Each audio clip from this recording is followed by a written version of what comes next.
NG5 న్యూస్కు స్వాగతం. తిరుపతి జిల్లా సూళ్లూరుపేట స్థానిక పోలీస్ స్టేషన్ నందు జిల్లా ఎల్ఎస్పీ ఎల్ సుబ్బారాయుడు ఆదేశాల మేరకు నాయుడుపేట డీఎస్పీ జి చెంచుబాబు పర్యవేక్షణలో సిఐ మురళీకృష్ణ, ఎస్ఐ అజయ్ కుమార్ ఆధ్వర్యంలో విలేకరుల సమావేశం నిర్వహించారు.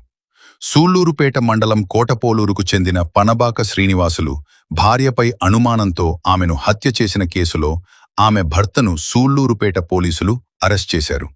సిఐ మురళీకృష్ణ మాట్లాడుతూ, సుమారు 14 ఏళ్ల క్రితం వీరికి వివాహం కాగా 2 పిల్లలు ఉన్నారు. శ్రీనివాసులు మద్యానికి బానిసై భార్యపై అనుమానంతో కొంతకాలంగా ఆమెతో గొడవపడుతూ వేధిస్తున్నట్లు విచారణలో తేలిందని తెలిపారు.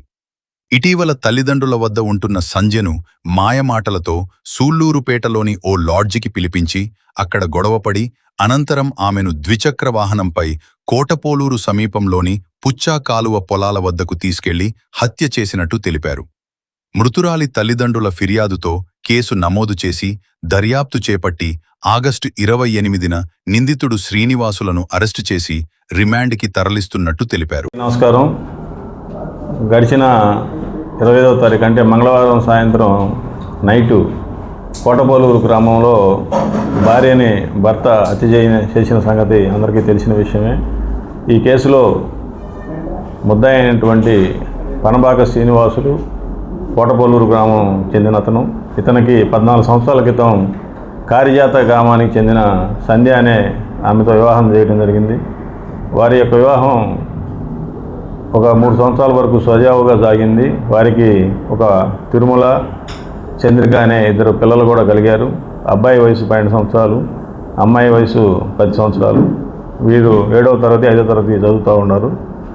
అయితే రాను రాను సంసారంలో గొడవలు రావటం, భర్త భార్య మీద అనుమానంతో తరచూ వేధిస్తూ ఉండటం వల్ల ఆమె అప్పుడప్పుడు అతను వేధింపులు తట్టుకోలేక పుట్టింటి అయినటువంటి కార్యజాతకు వెళ్ళటం జరుగుతూ ఉంది. పెద్ద మనుషులు మాట్లాడటం, మళ్ళీ తిరిగి కోటపోలూరులో వారి యొక్క అత్తగారింటికి పంపించడం జరుగుతూ ఉండింది. అయితే ఆ వేధింపులు విసిగిపోయిన ఆమె 6 నెలల క్రితం తమ పుట్టింటిలోని కార్యజాతకు వెళ్ళి అబ్బాయి కోటపోలూరులో 2 రోజులు ఉన్నామని చెప్పడం వల్ల 25వ తారీఖు మధ్యాహ్నం కోటపోలూరులోని హరిజనవాడలో వారి యొక్క గృహానికి వెళ్ళడం జరిగింది.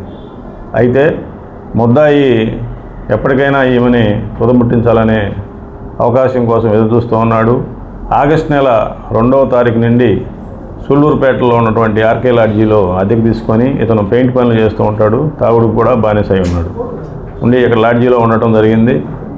ఇతను ఈమె మరియు భార్య మరియు కుమారుడు ఇంటికి రావడం గమనించి సాయంత్రం ఇంటికి ఫోన్ చేసి భార్యని అన్నం మరియు గుడ్డు కూడా వండుకొని లాడ్జీకి తీసుకొని రమ్మడం జరిగింది.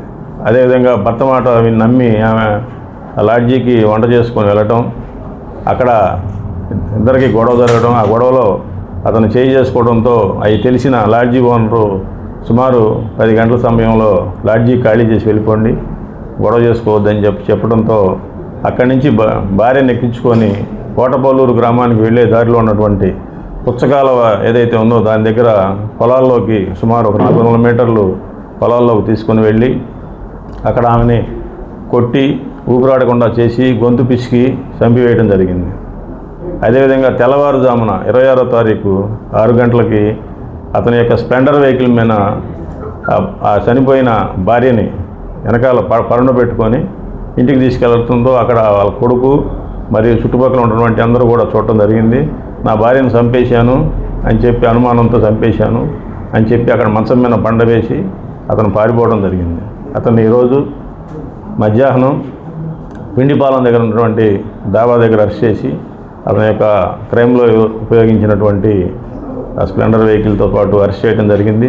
అతన్ని రిమాండ్ నిమిత్తం కోర్టులో కూడా హాజరుపరచడం జరుగుతుంది. ఈ కేసులో సూళ్లూరుపేట ఎస్ఐ గారు, వారి సిబ్బంది మరియు అందరూ కూడా చక్కగా పనిచేసి ముద్దాయిని అరెస్ట్ చేయడంలో, ఆ క్లూస్ సంపాదించడంలో, ఆ నేరస్థలాన్ని కనిపెట్టడంలో, అక్కడ ఉన్నటువంటి ఆధారాలన్నింటినీ కూడా క్లూస్ టీం వారి సహాయంతో వాటన్నింటి కూడా సేకరించడం జరిగింది. అందరినీ కూడా ఎస్పీ గారు, డిఎస్పీ గారు, నాయుడుపేట డిఎస్పీ గారు, జిల్లా ఎస్పీ గారు అందరూ కూడా అభినందించారు. ధన్యవాదాలు. Thank you.